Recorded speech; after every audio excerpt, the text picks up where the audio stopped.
Second week of Joseph, and we find ourselves in chapter 39 of Genesis. And in the book of Genesis to date, God's hand, as it interacts with the people of God and the people of earth, has been very visible, very objective, very plain to see. And then we get to Genesis chapter 37, and the account of Joseph begins, and all of that goes away. The story of Joseph is designed to, over 13 chapters in the life of one man, show us how the powerful, purposeful, providential, unseen hand of God is still at work in the world, even when you don't even know it's there. This week we're going to see how God relates to Joseph in what we call unjust suffering. And what God's going to show us in the story is there is a unique way that God promises to work in that kind of instance. It's hard to see, but it's plain once you see it. The first point we'll look at is a lustful command. A lustful command. In the character of Mrs. Potiphar, we're going to learn about the nature of lust. Today's passage is largely about temptation, or more specifically, sexual temptation. What you do with sex when it comes at you will largely determine the rest of your life. A few things we learn about lust here from the character of Mrs. Potiphar. The first is that lust desires pleasure without promise. Now we need to clarify something about the nature of lust. Lust isn't specifically sexual in nature. You can lust after things other than sex. Lust isn't sexual in nature. Lust itself is simply good desires out of order, or good desires out of control. Joseph's understanding of the biblical ethic of sexuality doesn't devalue it, it elevates the value of it. So we shouldn't take from this story that, oh, sexuality is bad or wrong, or that sexual desires are wrong. Lust in relationship to sexuality takes a good desire, distorts it, perverts it, and now we have a desire that's out of order or desire that is out of control, and that is where things start going sideways. Sex was given and designed by God to be experienced inside the confining covenantal commitment of marriage. One man, one woman is what Joseph is arguing for here. Sexuality is given as a gift by God as a sign that represents and points to and a means of which we cultivate and achieve complete life commitment and unity between two people. The physical union should be a sign of union in every other area of life. Secondly, we see that lust desires pleasure without a person. With love, you want the person, and you're willing to forego the pleasure if necessary, because the end game is the person, not the pleasure, but with lust, it's just the opposite. The pleasure is the non-negotiable. The person is negotiable. You use them, and when you're done, whatever, because you got what you really want, the non-negotiable, the pleasure, which means lust causes us to objectify people, not truly love people. Thirdly, that we learn about lust, which is really important to get, is that lust perverts. Lust perverts natural, good, God-given desires. Fourthly, lust destroys. Always, always, always. No one leave here thinking, I can beat the fire of lust. It will destroy you, whatever and wherever it finds itself in your life. And it destroys two things. First of all, it destroys the satisfaction of the thing that you're looking to for pleasure. The law of diminishing returns kicks in, and you're never getting the kind of pleasure you need or expect because you're worshiping that thing now. You're looking to that thing for ultimate, eternal approval, assurance, satisfaction of which nothing made by God can provide. Only the Maker can provide. And so when you stop looking to God for that and start looking to what God made for that, you'll be profoundly unsatisfied and disappointed. Secondly, it not only destroys the pleasure that you're looking to get from the object, it destroys the person who is lusting after the object. I have seen men throw away the most profound blessings from God to get the most stupid of things because they're controlled by lust, and it destroys them. Lust enslaves us, and lust means to have you.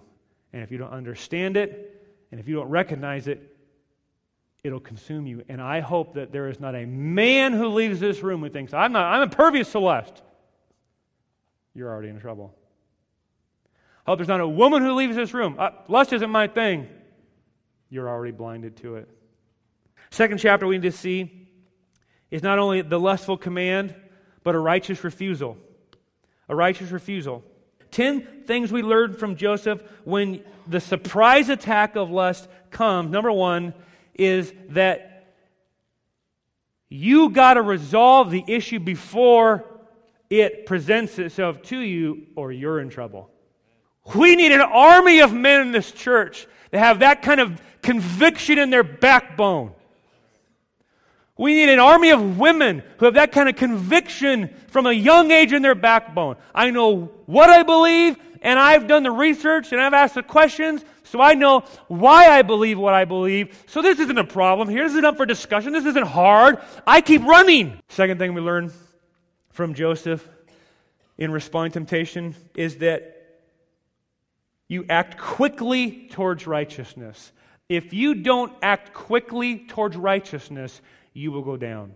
Thirdly, we learn not only to resolve the issue beforehand, to act quickly towards righteousness, we learn that you never negotiate with terrorists. Temptation is like a terrorist. It wants only to wreak havoc in your life. And if you treat a terrorist like a friend, it'll burn you. Fourthly, he calls it what it is. It's adultery. It is great wickedness. It's terrorism. You can't beat or fight what you're not calling out.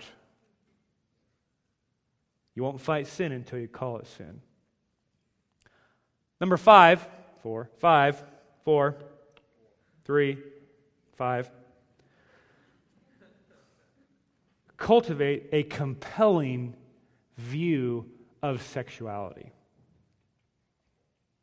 How do you refuse such an exciting, arousing, thrilling, present offer? You cultivate an appetite for something greater.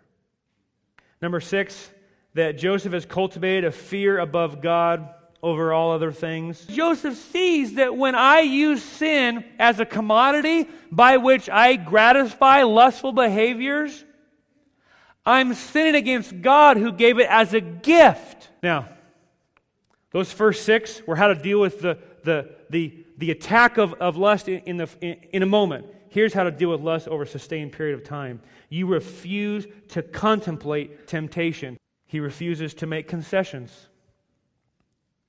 He refused to be in a context of temptation. Men, you got to get this. If you are regularly putting yourself in a context by which an accusation could be made, and it could potentially be true if it becomes your word against somebody else's, you should never have been there in the first place. And lastly, we see him run like a wild man. If you think you can stand face to face with temptation and go blow for blow with her, you're wrong. If that becomes the regular posture of how you deal with temptation, I'm just going to stand here and exchange blows. I'll make it, I'll stand. You're presuming pridefully upon your ability to withstand temptation. And you know what happens to the proud? They fall. Lastly, the unjust sentence. And this is the turn that helps us see the ultimate purpose of this story. Learn about the nature of lust, learn how to respond to the temptation of lust, and now we're going to see how God loves us in the middle of unjust suffering. God's presence and blessing are not connected to your current location or set of circumstances. They're over it. They're under it. They're in it. In fact, we're going to see that injustice at the hands of evil men actually play an integral part in God's plan for preparing Joseph for future glorification, for future exaltation, for future blessing. His current humiliation is preparing him for future exaltation. Remind you of anybody who came down from heaven and left the glory of heaven to be humiliated here on earth? And in the humiliation was there a great resurrection being prepared for a future exaltation and glorification that would come. That's how God works. Had Joseph not been sold by his betraying, backbiting brothers to Ishmaelite slave traders, he would have never been bought by Potiphar. Had he not been Potiphar, he would never have been tempted by Potiphar's wife. Had he never been tempted and resisted Potiphar's wife, he would never have been falsely accused and thrown in prison. Had he never been falsely accused and thrown in prison, he would have never met the king's former cupbearer, who he then interprets a dream for. Had he never interpreted the dream for the Egyptian's Pharaoh's former cupbearer, he would have never been called up to meet with the Pharaoh to interpret his dreams. Had Joseph never interpreted the Pharaoh's dreams, Joseph would have never been put in charge over all of Egypt. Had Joseph not been put in charge over all of Egypt, everybody in the story dies from the coming famine. Joseph keeps his pants on, walks in the road of righteousness, and an entire people group are saved. You can trust in a purposeful, providential, loving hand of God working in your life, even in unseen ways, so that you can wake up tomorrow not knowing the end of your story and say, no despair today, no self-pity today. Whatever will face me today, I know was only sifted by the hands of a loving, caring, purposeful, providential Father and must be for my good and His glory, even though I can't even see it currently in prison. The point of the story, prosperity or adversity, the Lord is with you, church. Through Emmanuel, God with us, Jesus Christ. And you're here going, but Josh, I don't identify with Joseph. I identify with Mrs. Potiphar. I'm the temptress. I'm the one who's crossed the line. I'm the one who's enslaved. There's freedom for you.